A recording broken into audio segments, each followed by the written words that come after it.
The first mistake Marla Greaves made was assuming the quietest man at the end of Rosewick Pointe had nothing left worth defending.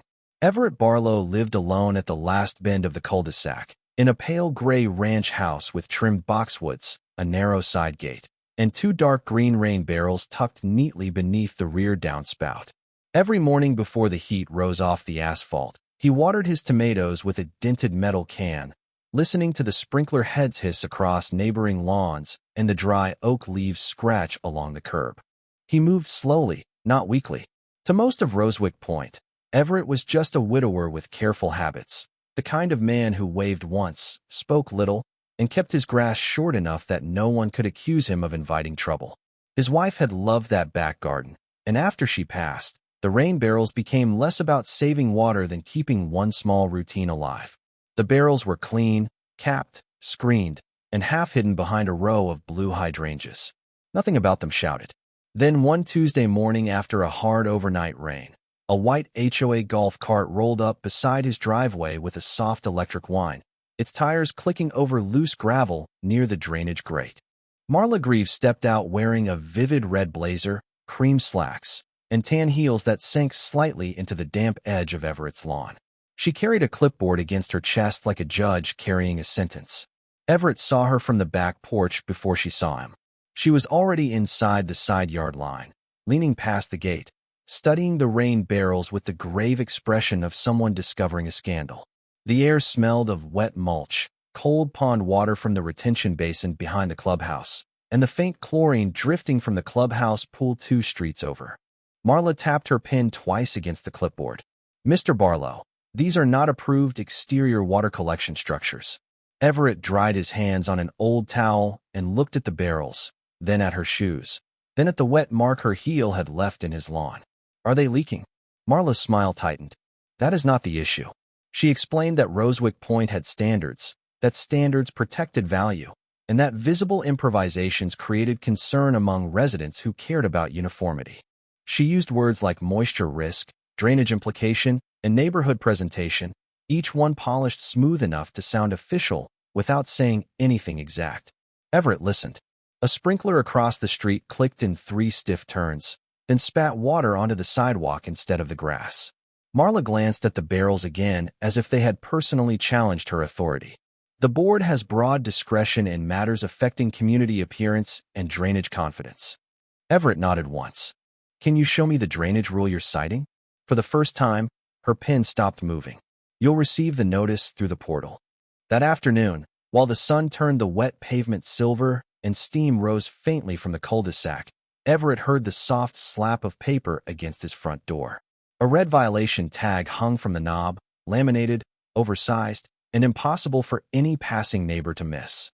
Beneath the HOA seal was a charge written with bureaucratic confidence: $309. 15 for unapproved rainwater collection apparatus, plus pending review for visual nonconformity and potential moisture concern. Everett stood in the doorway and read it twice. Across the street, a curtain shifted. Somewhere down the block, the HOA golf cart made another slow loop, its motor barely louder than a whisper. Everett did not tear the notice down in anger, did not call Marla, did not march to the clubhouse. He removed the tag carefully, carried it to the kitchen table, and laid it beside his wife's old gardening gloves. Then he opened the bottom drawer, pulled out a blue folder with a faded city engineering label on the spine, and placed the red notice inside. The rain barrels sat quietly behind the house, full to the rim. So did Everett's patience. Everett did not touch the rain barrels for the rest of the afternoon. He left them where they were, dark green and quiet beneath the rear downspout, while the sun dried the fence boards and the smell of warm cedar rose from the side yard. Inside, he set the red violation tag on his kitchen table, smoothed one bent corner with his thumb, and read every line as if it had been drafted by an engineer instead of an HOA president with a clipboard. The problem was not the fee. The problem was the language. Visual nonconformity meant taste, moisture concern meant speculation, and drainage implication meant somebody wanted authority without measurements. Everett took a yellow legal pad from the drawer and wrote 3 words at the top: "Show the rule." Then he opened the resident portal on his old desktop computer, the kind with a keyboard that clicked like a typewriter and a monitor that hummed faintly in the quiet kitchen. The HOA message was already there, cold and polished, time-stamped 3:42 p.m. Addressed to homeowner Barlow, instead of Everett, and signed by Marla Greaves under the title President, Community Standards Board. It stated that the association had observed unapproved collection vessels on the property and expected voluntary correction within 7 calendar days. 7 days. Outside, a sprinkler head across the street began its evening cycle, hissing too hard against the curb, sending little streams of water down the gutter toward the storm drain that always smelled faintly of pond algae after rain. Everett leaned back in his chair and listened. For years, he had watched that corner of Rosewick Pointe hold water longer than it should, especially after heavy storms rolled in from the west and pushed sheets of runoff past the clubhouse parking lot. Neighbors blamed bad luck, clay soil, old landscaping, anything except the common area system no one wanted to discuss. Everett had never pushed. He had no appetite for committees. But Marla had written the word drainage. That changed everything. He opened a new email and kept his tone plain. He requested the specific covenant section prohibiting rainwater collection, the architectural guideline defining approved exterior water features, the board minutes authorizing the current fee schedule, the drainage standard used to classify his barrels as a hazard, and any inspection record showing water discharge from his property into a common area. He did not accuse. He asked. Before sending it, he added one more line. Please also provide the most recent stormwater maintenance log for the common drainage structures serving the end of Briarwick Point. He hovered over the mouse for a second, then clicked send. The house went quiet again except for the refrigerator and the distant squeak of the HOA golf cart turning around near the clubhouse. By morning, Marla replied with 2 attached pages labeled Exterior Harmony Guidelines, neither one mentioning rain barrels, drainage calculations, runoff, downspouts, storm grates, or water storage of any kind. Her message said the board was not required to debate every aesthetic determination with individual homeowners. Everett saved a digital copy, printed one for the folder, and wrote the date in the corner with the calm precision of a man building a record, not an argument. At 6:10 a.m., before the neighborhood fully woke, he stepped outside with a tape measure, a small level, and a phone camera. The pavement still held a dark crescent of water near the storm drain, though his own patio was dry and the barrels were sealed tight. He photographed the curb line, the shallow slope from the clubhouse side of the street, the muddy ring around the drain grate, and the thin trail of silt that had dried like a brown ribbon along the gutter. A dog barked once behind a privacy fence, then stopped. Everett knelt slowly, touched the silt with 2 fingers, and looked uphill toward the common area. Marla thought she had found an old man with 2 ugly barrels. Everett had just found the first footprint of a much larger problem. Everett spent the next 2 days doing nothing that looked like resistance. He trimmed the tomato vines, rinsed mud from the back steps, and carried the red violation tag from the kitchen table to the blue folder with the same care he once used for city inspection files. When neighbors slowed their walks near his driveway, expecting anger or embarrassment, they found only an old man in a faded work shirt checking the soil around his hydrangeas while the morning air smelled of damp grass and pool chlorine. Silence made people uncomfortable. On Thursday, the resident portal chimed again with a new message from Marla Greaves, this one shorter and sharper than the first.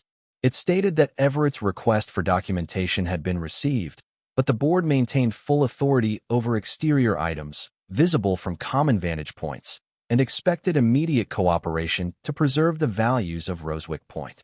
Attached at the bottom was a new charge, $41.80 for visual uniformity review fee. Everett read it once, printed it, and wrote the date in the upper right corner. Then he placed it behind the first notice. He understood what Marla did not. Vague power grows reckless when nobody asks it to define itself. That afternoon, he walked the edge of his property with a small notebook and a contractor's tape, stopping at the rear downspout, the low corner of the fence, and the curb where runoff collected after storms. The sun was bright, but the ground still held a sour, wet smell near the storm grate, a smell like cold pond water trapped under leaves. Across the street, a lawn cruise blower pushed dry clippings into the gutter, where they gathered in a green-brown mat against the metal grate. Everett photographed that too. He did not hide. He did not trespass. He stood on public sidewalk in his own lot, documenting what gravity had already written in mud. Later that evening, he sent a second email, still polite, still plain, asking whether the board's use of the term drainage concern meant the association was asserting responsibility for drainage conditions affecting the common area at the end of Briarwick Point. He also asked whether any licensed inspector had evaluated the rain barrels, whether any measurement showed overflow, and whether the HOA had performed its required seasonal inspection of the retention basin behind the clubhouse. The words were courteous. The structure was a trap. Marla answered the next morning just after 8 o'clock, early enough that Everett imagined her at the clubhouse office with coffee, heels crossed beneath a desk, confident she was swatting away an old man's nuisance questions. Her message said homeowners were not entitled to interfere with the board's discretionary enforcement process and that exterior drainage confidence fell under community standards review. Everett printed the sentence twice. One copy went into the folder. The other he laid beside a photocopy of Rosewick Pointe's original plat map, the one he had requested years earlier out of habit, back when he still believed retirement meant not needing such things. By Saturday, clouds had gathered low over the subdivision, turning the white vinyl fences dull and the asphalt nearly black. Rain came hard at 4:17 p.m., drumming on roofs, ticking against gutters, and pouring from the clubhouse downspouts in silver ropes. Everett stood under his back porch roof with his phone ready. His barrels swallowed the water from his own roof without spilling, the screens trembling under the steady flow. But down the street, near the common green, water ran fast off the clubhouse walkway, crossed the parking apron, picked up mulch and grit, and slid toward the same storm drain that had been half-blocked all week. Within 20 minutes, a shallow sheet of runoff curled around the curb at Everett's end of the cul-de-sac. He filmed the direction of flow, the time, the drain, and the dry ground beneath his barrels. The evidence did not need drama. By dusk, the rain eased into a mist, and the neighborhood grew still except for tires whispering over wet pavement. Everett made one more note in his pad. Barrels retained roof runoff. Common area contributed street flow. Then he closed the folder, set it beside the window, and watched the HOA golf cart pass slowly through the drizzle, its little amber light blinking like a warning that did not know who it was warning. By Monday morning, Marla Greaves had decided that patience looked too much like weakness. Everett found the next notice not on his door but clipped under the windshield wiper of his old silver pickup, though the truck sat in his own driveway and had not moved since Friday. The paper was pale yellow this time, folded with a hard crease, sealed in a plastic sleeve as if weatherproofing made nonsense more official. It charged him $26, $35 for barrel screening reinspection.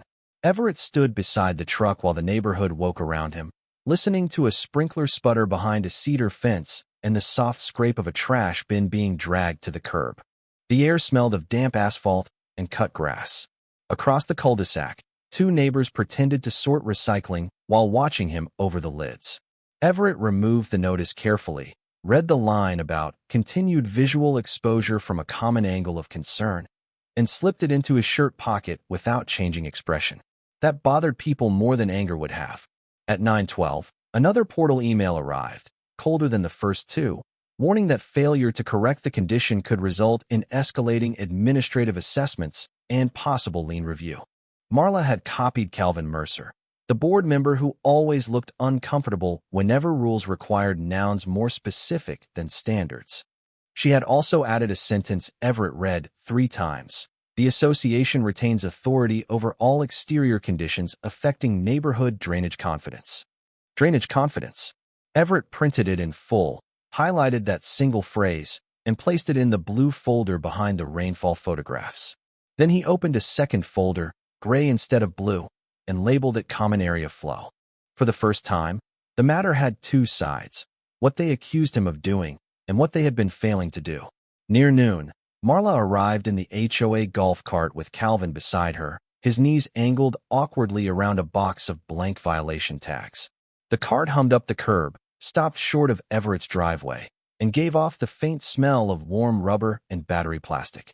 Marla stepped out in a navy blazer this time, still wearing heels too narrow for the damp lawn, her clipboard already lifted like a shield. Calvin stayed half a step behind her. "Mr. Barlow." Marla said. "This has gone on long enough." Everett was kneeling near the side path, brushing leaves away from a low spot where water had dried into a thin brown outline. He stood slowly, wiped his hands on a rag, and gave her the same calm attention he might have given a meter reader. "Which part?" Marla's smile did not reach her eyes. "The barrels, the paperwork requests, the refusal to comply, and the unnecessary questions about association infrastructure." Calvin shifted his weight at that word. Infrastructure had edges. Everett looked toward the clubhouse roof visible beyond the row of maples. "Are you saying the board's position is that my barrels affect the community drainage system?" Marla lifted her chin. "I am saying all exterior conditions that influence moisture, runoff appearance, or drainage perception fall under our review." Everett nodded once. "And the association controls that review?" "Of course we do." Calvin glanced at her. She kept going. "That is exactly why homeowners cannot improvise with water collection devices and expect the board to ignore it." A dry leaf skittered across the driveway between them. Everett let the silence sit there until Marla filled it herself. "If you force us to proceed, lien preparation will be discussed." Everett did not flinch. "Please put that in writing." Marla blinked. "Excuse me. The drainage position, the lien position, all of it." She seemed pleased then, mistaking his request for fear. By late afternoon, the portal delivered exactly what he had asked for, plus a new $18.95 moisture concern administrative notice for possible pooling observed near rear grate. Everett printed it, punched the holes, and filed it without a word. Outside, clouds pressed low over Rosewick Pointe, and the storm grate at the bend exhaled the cold, stale smell of trapped pond water. Everett stood at the kitchen window, watching runoff marks darken near the curb even before the rain began. Marla thought she was tightening the rope. She was only labeling every strand. On Tuesday, Everett drove to the county records office instead of the clubhouse. He wore a clean gray shirt, carried the blue folder under one arm, and parked beneath a row of maples where dry leaves scratched across the pavement in little circles. The building smelled of old paper, floor wax, and the faint burnt coffee that seemed to live permanently in public offices. It felt honest.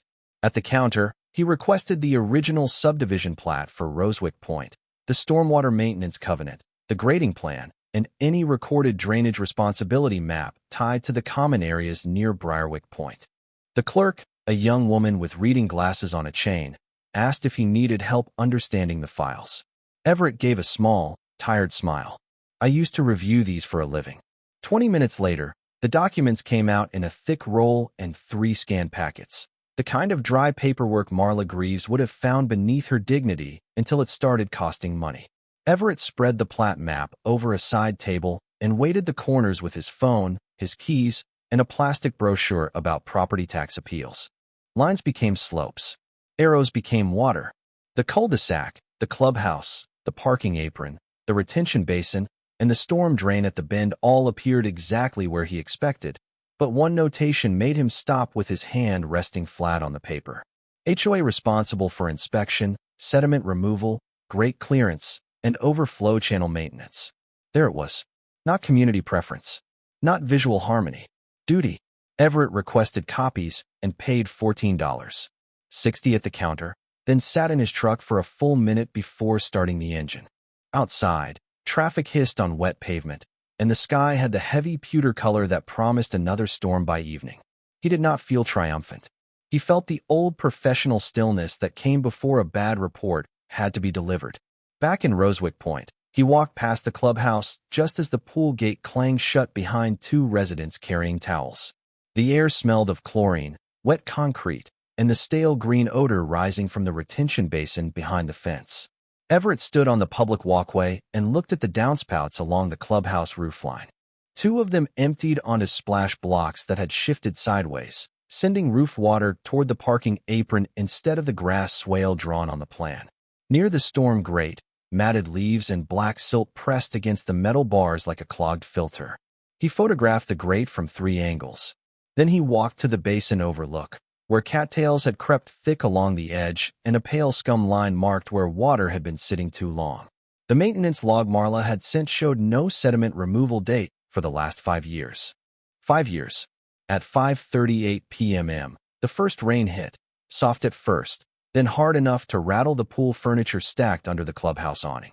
Everett waited under an oak near the common sidewalk, his hood up, his phone recording the path of the water. Runoff slid from the clubhouse roof, crossed the concrete, gathered grit from the parking spaces, and moved in a thin shining sheet toward the bend of Briarwick Point. It did not come from his yard. It moved toward it. By the time he returned home, a new portal notice was waiting, $67. 45 emergency drainage appearance surcharge, issued for failure to remove an exterior feature allegedly contributing to community moisture concerns. Marla had also scheduled his compliance review for Thursday night's HOA meeting at the clubhouse. Everett printed the notice, punched the holes, and filed it behind the county covenant. Then he placed the blue folder, the gray folder, the plat map, and a flash drive of rainfall videos into an old leather briefcase his wife had once bought him for his retirement ceremony. The rain softened to a whisper against the kitchen window. For the first time since Marla stepped into his yard, Everett circled the date on the calendar. Thursday night brought the kind of rain that made every gutter in Rosewick Pointe speak at once. Water ticked against the clubhouse windows, rushed through downspouts, and ran in silver lines across the parking lot under the glow of the security lights. Everett arrived 5 minutes early with his old leather briefcase in one hand and a folded raincoat over his arm, leaving no puddle behind him except the one the clubhouse roof had already sent spreading across the walkway. The room smelled of damp coats, chlorine drifting in from the pool corridor, and burnt coffee in a metal urn near the back wall. Marla Greaves had prepared the room like a courtroom she owned. She sat at the center table in a red blazer, pearl earrings, and polished beige heels, with Calvin Mercer to her right and a stack of violation packets arranged in perfect squares beside her clipboard. A dozen residents filled the folding chairs, some whispering, some watching Everett with the careful curiosity people reserve for a neighbor who has become a public agenda item. Marla smiled when he entered. That was her first performance of the evening. "Mr. Barlow," she said, loud enough for the room. "Thank you for attending this compliance review regarding continued exterior water collection violations and associated drainage concerns." Everett nodded and sat in the front row, the briefcase resting upright against his shoe. He did not correct her. He let her read the charges. She listed the $309, $15 assessment, the $41, $80 visual review fee, the $26, $35 re-inspection charge, the $18, $95 administrative notice, and the $67, $45 emergency surcharge with the steady rhythm of someone counting victories before the game had ended. Each number sounded smaller in public. Each one sounded meaner too. Marla then explained that community standards required firm action because one homeowner's refusal could undermine uniformity, drainage confidence, and overall property values. Behind her, rainwater streamed down the outside glass in crooked lines. Everett watched it hit the concrete beyond the door and move exactly where the county plan said it should not. When Marla invited him to respond, she leaned back slightly, already satisfied with the silence she expected from him. Everett stood slowly, buttoned his jacket, and placed the blue folder on the table. Then the gray folder. Then the rolled plat map. The room shifted. A room changes when paperwork stops being decoration and starts becoming evidence. Everett began with the simplest point. He had asked for the rule prohibiting screened residential rain barrels, and the association had not provided one. He held up the guidelines Marla had sent and noted that they mentioned paint colors, visible storage, fences, and holiday displays, but not rainwater collection. Marla opened her mouth. Everett turned one page and continued. He read her own phrase back to the room. All exterior conditions affecting neighborhood drainage confidence. Calvin looked down at his hands. Everett did not raise his voice. He explained that because the board had repeatedly tied his barrels to drainage, he had reviewed the recorded stormwater documents for Rosewick Pointe. He unrolled the plat map across the table, weighting one corner with the coffee urn lid that a startled resident handed him without being asked. The map showed the clubhouse, the parking apron, the common swale, the retention basin, and the storm drain at the end of Briarwick Pointe. Everett pointed to each one with a capped pen. "These are not decorative features," he said. "They are maintained drainage structures." Marla's smile thinned. He produced the covenant next, the page marked with a yellow tab. It assigned inspection, sediment removal, great clearance, and overflow channel maintenance to the association. Not to him. Not to any individual homeowner. To the association. Someone in the second row whispered, "Our yards flood there."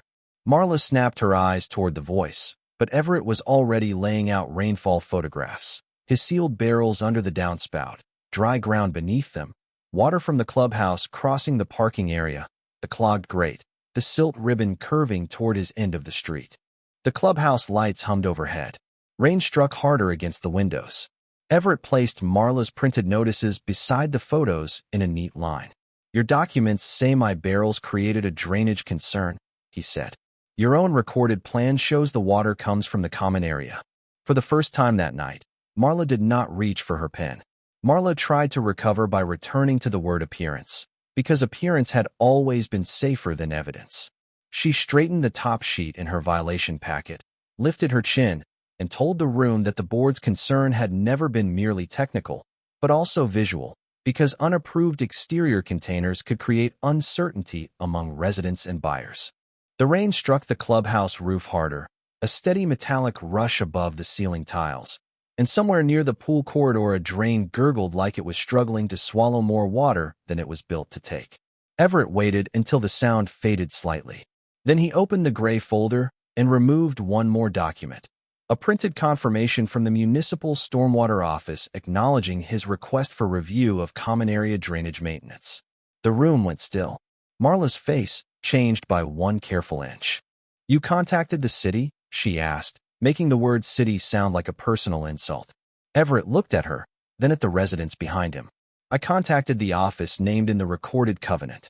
At that moment, the clubhouse door opened, letting in a breath of cold rain, wet asphalt, and pond water from the basin behind the fence. A man in a dark county jacket stepped inside, wiped his shoes on the mat, and introduced himself as Julian Frost from the Municipal Stormwater Division. He was not dramatic, not loud, not angry.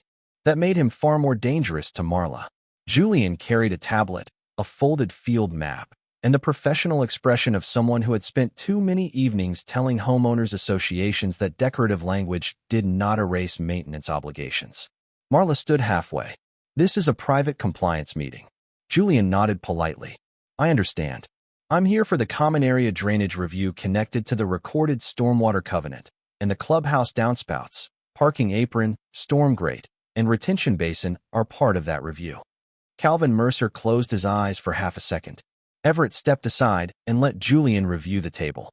The photographs were arranged in order: dry patio, sealed barrels, clubhouse runoff, shifted splash blocks, clogged grate, silt trail, standing water at the bend. The county plat sat open beneath them like the neighborhood had been turned inside out. Julian did not need long. He asked Everett 2 technical questions about dates and rainfall timing, then asked Marla for the association's last sediment removal invoice, grate clearance record, and retention basin inspection log. Marla reached for the stack beside her clipboard, then stopped. Paper suddenly had weight. Nadine Pike, the HOA secretary seated near the wall, whispered that the older files might be in storage. Julian looked at her without judgment. "How old?" Nadine swallowed. "I'm not sure, there was one after the landscaping contract changed." A low murmur moved through the room. One resident in a green rain jacket said his backyard had flooded twice that spring. Another said she had paid a landscaper to regrade a flower bed because the HOA told her it was a private issue. Marla tapped her pen against the table, once, twice, 3 times, each tap smaller than the last. Everett pointed to the photo of his rain barrels. "Those hold roof runoff from my own house," he said. "They reduce discharge into the system during the first part of a storm." Julian looked at the photo, then at the map, then at the maintenance covenant. "That is correct as a general stormwater principle, assuming they are capped and screened." Everett turned the next photo. The mesh screens were visible. The caps were locked. No overflow stain marked the ground below. Julian faced the board table. "This is not a homeowner drainage issue. This is a common area maintenance failure." The sentence landed without volume, and that was why it hit so hard. Marla's mouth opened, but nothing useful came out. Everett then placed her printed portal message beside the covenant, the one where she had written that the association retained authority over exterior conditions affecting neighborhood drainage confidence. He did not smile. He did not gloat. He simply said, "You claimed authority over drainage, Mrs. Greaves. The recorded documents show the responsibility that comes with it." Rainwater kept sliding down the glass behind her, turning the clubhouse lights into blurred yellow streaks. For years, Marla had ruled Rosewick Pointe by making small papers feel larger than people. Now one larger paper had made her very small. The meeting did not end with shouting. It ended with the kind of silence that follows a number nobody budgeted for. Julian Frost asked for the association's complete stormwater maintenance file within 10 business days, including inspection logs, sediment removal invoices, grate clearance schedules, contractor reports, and any board minutes showing why the retention basin behind the clubhouse had not been serviced. Marla Greaves sat very straight, both hands folded over her clipboard, while the red blazer that once made her look official now made her look trapped under a spotlight.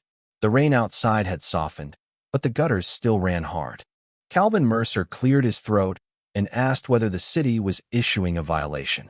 Julian corrected him calmly. It was an administrative compliance review, and the association would have the chance to document its maintenance history or submit a corrective action plan. That sounded gentle until everyone understood what it meant. Money. The clubhouse room smelled of wet wool, burnt coffee, and the cold mineral odor of water that had seeped too long into concrete. Nadine Pike began gathering old meeting binders from the storage closet, her hands trembling slightly as residents watched. One binder contained landscaping invoices, pool service receipts, holiday lighting approvals, and page after page of aesthetic finds, but almost nothing about the storm drain at the bend or the retention basin behind the fence. The absence became its own testimony. Everett remained standing beside the table, not as a winner performing victory, but as a man waiting for a defective structure to be properly tagged. Marla tried once more to separate the rain barrel penalties from the drainage issue, saying the board could still enforce visual harmony. Julian looked at the printed notices, the photographs, and the guideline pages she had provided. "I would recommend the association consult counsel before pursuing penalties tied to drainage language not supported by your governing documents," he said.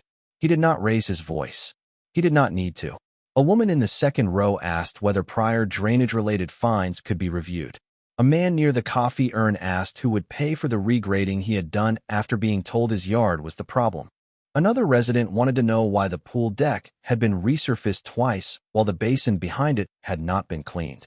Questions spread faster than runoff. Calvin finally turned to Marla and whispered that the board should suspend enforcement immediately. She stared at him as if betrayal had just put on a name tag. Within 48 hours, the portal sent a new message to all residents of Rosewick Pointe. Everett read it at his kitchen table while morning light touched the blue folder. The $309.15 assessment had been voided. The $41.80 visual uniformity review fee had been reversed. The $26.35 reinspection charge, the $18.95 administrative notice, and the $67.45 emergency surcharge were all withdrawn pending policy review. The rain barrels were no longer listed as a violation. The case was marked closed. By the following week, the HOA hired an independent civil engineer, and the report was worse than the board expected. Clogged storm grates, sediment buildup, displaced splash blocks, an under-maintained overflow channel, and runoff from common structures moving toward private lots at the end of Briarwick Point. The repair estimate landed at $38,740.55, not including possible reimbursement claims from affected homeowners. That number changed the room. Marla's authority began to collapse in a special meeting held under fluorescent lights while the air conditioner clicked too loudly above the clubhouse ceiling. No one called her names. No one needed to. By board vote, she was removed from violation authority, and after residents demanded a civil audit of improper assessments, she resigned as president before the next meeting could begin. Calvin voted with the majority. Nadine released the minutes. Everett said only one sentence when asked whether he wanted to address the board. "Maintenance is cheaper than intimidation." Marla looked down at the clipboard in her lap, and for the first time in Rosewick Pointe, it looked like ordinary paper. The final blow did not arrive with a raised voice or a slammed door. It arrived in a 3-page corrective action order posted to the Rosewick Pointe resident portal at 8:06 on a gray Monday morning. written in the flat language of municipal administration and therefore sharper than any insult could have been. The association was required to clean the storm grates at the Briarwick Point bend, remove sediment from the retention basin behind the clubhouse, redirect the clubhouse downspouts back toward the approved swale, inspect the overflow channel, publish annual stormwater maintenance records to all homeowners, and review every drainage-related fine issued during Marla Greaves' term. That was the answer hidden inside the whole fight. Everett's rain barrels had not damaged the neighborhood's drainage system. They had exposed years of documented neglect that left it out of compliance with the recorded stormwater covenant. By midweek, orange cones appeared near the clubhouse parking apron, and a contractor's pump growled behind the fence where the basin sat under a skin of green water and dead leaves. The smell was unpleasant, cold pond muck and wet clay, but several residents stood along the sidewalk watching as if a curtain had finally been pulled back. Workers lifted the storm grate at the bend and found packed leaves, black silt, pine needles, fertilizer pellets, and landscaping debris pressed deep into the throat of the drain. One man muttered that his backyard had flooded every spring for 3 years. A woman in a blue raincoat said the HOA had charged her for private landscape correction after the same water crossed her patio. Nobody laughed. The truth was no longer embarrassing. It was expensive. A week later, the civil audit produced its own quiet humiliation. 9 prior notices tied to moisture concern, drainage appearance, or runoff presentation were flagged for refund review, and the board's attorney advised that none of those terms appeared with enforceable technical definitions in the governing documents. The special assessment Marla had once threatened against Everett never came. Instead, the association approved reimbursements, suspended all appearance-based drainage penalties, and adopted a rule requiring any future water-related violation to cite an actual covenant section, a dated inspection, and a licensed professional's finding. The new policy was read aloud at the clubhouse while Marla sat in the back row without her clipboard. That was worse than being shouted down. She was no longer the voice of the room.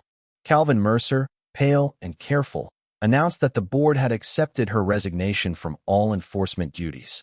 A 3-member homeowner review committee would replace the old one-person violation process, and every future notice would require a covenant citation, a dated inspection record, and board approval.